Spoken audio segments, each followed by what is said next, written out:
Hi guys, in this video I will show you how to install other voices on Windows 10 and Windows 11. What you need to do. But before that, if you find this video is helpful, please subscribe to my channel and give a like.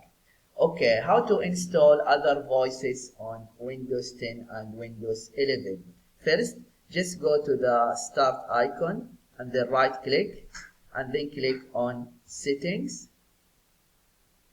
And then click on time and language, and then in the left sidebar just click on speech,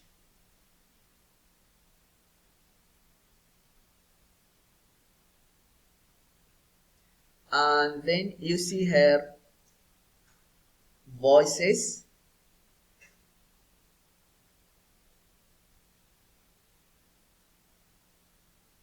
here manage voices, just click add voices,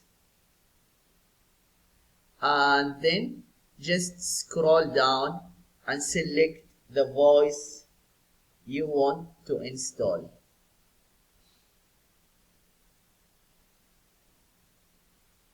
Okay, for example, you select this one, French Canada. After that, click add. Yeah, this is what you need to do if you want to know how to install other voices on Windows 10 and Windows 11. I hope this video is helpful. Thank you for watching and see you in the next video.